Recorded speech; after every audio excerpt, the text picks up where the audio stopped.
There's a type of person who vanishes without warning. Not physically. They don't pack their bags and leave town. They disappear in a different way.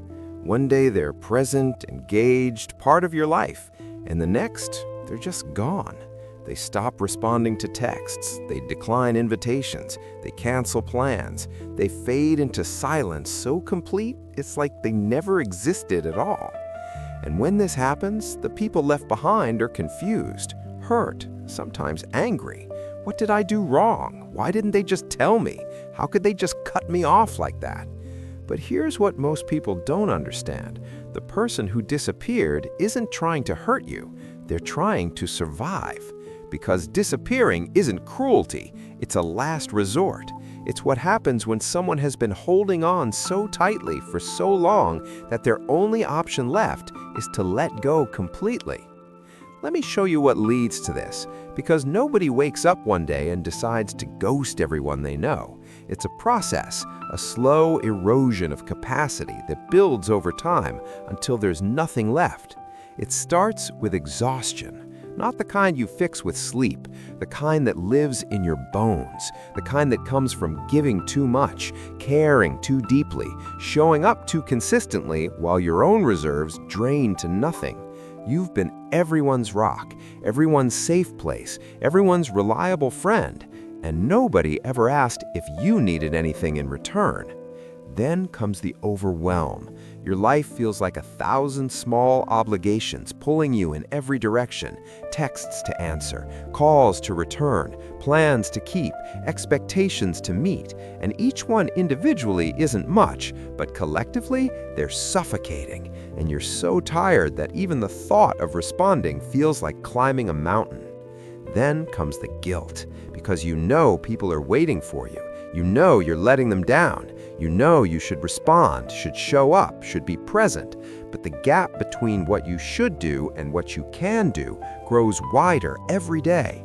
And the guilt makes everything worse, because now you're not just exhausted, you're also ashamed. And then, finally, comes the decision. Not a conscious one, usually. It's more like a survival instinct. Your nervous system makes a choice.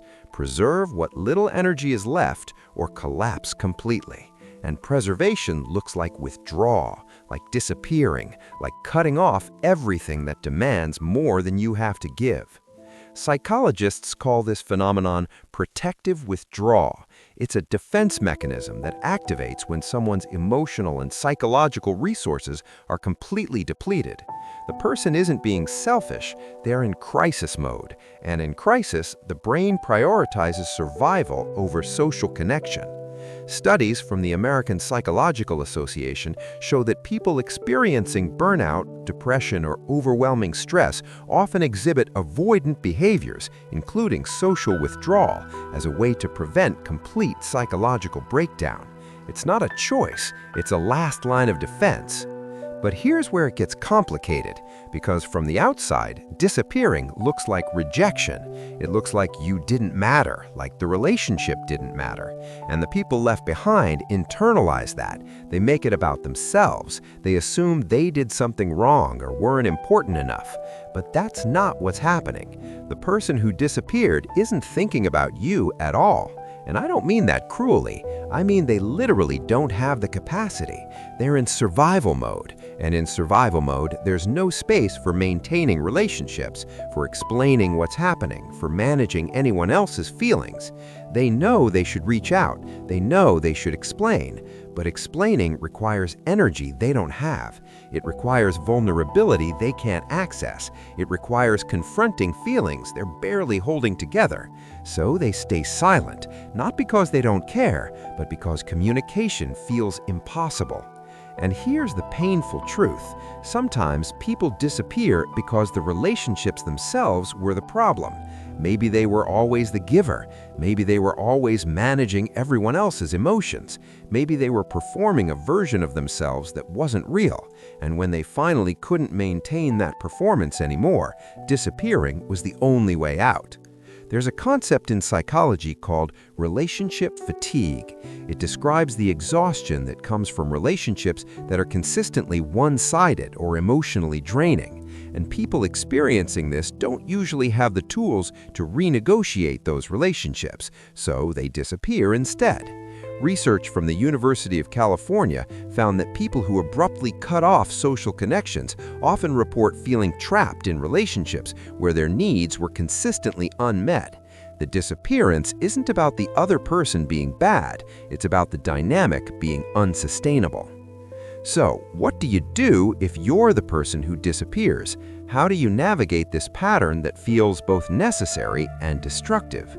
First, you need to understand that withdrawal is a symptom, not a solution. Yes, you needed space. Yes, you needed to protect yourself. But disappearing doesn't fix the underlying problem. It just postpones it.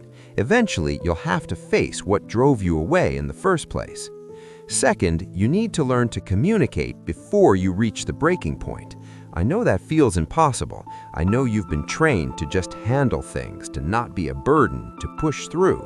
But part of breaking this cycle is learning to say, "I'm struggling," before you're so depleted that disappearing is your only option. Third, you need to examine your relationships honestly.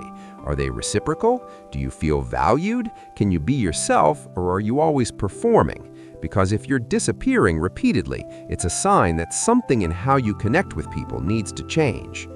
Fourth, you need to forgive yourself. Disappearing doesn't make you a bad person. It makes you someone who was overwhelmed and did what they needed to survive. Yes, it hurt people, but you can acknowledge that without drowning in shame.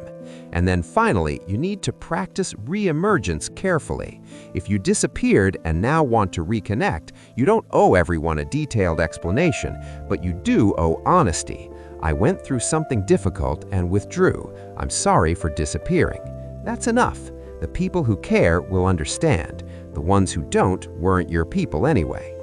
Now, if you're on the other side of this, if you're the person left behind when someone disappeared, here's what you need to hear.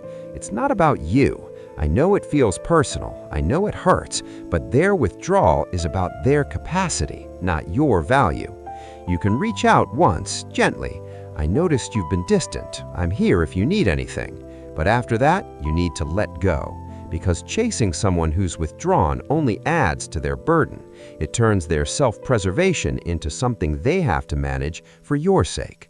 And sometimes you need to accept that the relationship might be over, not because either of you is bad, but because it wasn't sustainable. And that's painful, but it's also information. It tells you something about the dynamic, about compatibility, about what both of you need in relationships. The hardest part is not making it mean something about your worth, because when someone disappears, our minds create stories. "I wasn't important enough. I must have done something wrong." But those stories aren't true. They're just our fear talking. Research in attachment theory shows that people's responses to stress have much more to do with their own attachment patterns and coping mechanisms than the relationships themselves. Someone disappearing says more about their relationship with themselves than it does about their relationship with you. Here's what I want you to understand. Whether you're the person who disappears or the person left behind, this pattern reveals something important about how we're all navigating connection in a world that demands too much. We're all exhausted. We're all overwhelmed. We're all trying to maintain more relationships than we have capacity for while pretending we're fine. And sometimes the only way people know how to protect themselves is to disappear. That's not healthy, but it's human. And it's becoming more common because we've lost the ability to be honest about our limits. We've lost the permission to say, "I can't," without shame. We've lost the understanding that sometimes stepping back isn't rejection, it's self-care. So if you're someone who tends to disappear, work on communicating earlier. Work on setting boundaries before you hit empty. Work on being honest about your capacity instead of waiting until you have to ghost everyone to survive. And if you're someone who's been left behind, work on not taking it personally. Work on giving people space without making it about your value. Work on understanding that sometimes people need to disappear to find themselves again. Because at the end of the day, disappearing is usually about self-preservation, not about rejection. It's about someone who was drowning deciding to stop trying to swim for a while. And yes, that leaves others confused and hurt, but it also might be what saves them. So here's my final message. To the people who disappear, you're not broken, you're not terrible, you're not a bad friend. You're someone who was overwhelmed and did what you needed to survive. But survival isn't the same as healing. So when you're ready, do the work to understand why you withdrew, and do the work to build relationships where you don't have to. And to the people left behind, their disappearance isn't a reflection of your worth. It's a reflection of their capacity. And while it hurts, the healthiest thing you can do is let them go. Not with anger, but with understanding. Because sometimes the most loving thing you can do for someone is give them the space to fall apart without making it about you. We're all just trying to survive in a world that asks too much of us. And sometimes survival looks like showing up, and sometimes it looks like disappearing. Both are valid, both are human, and both deserve compassion even when they hurt.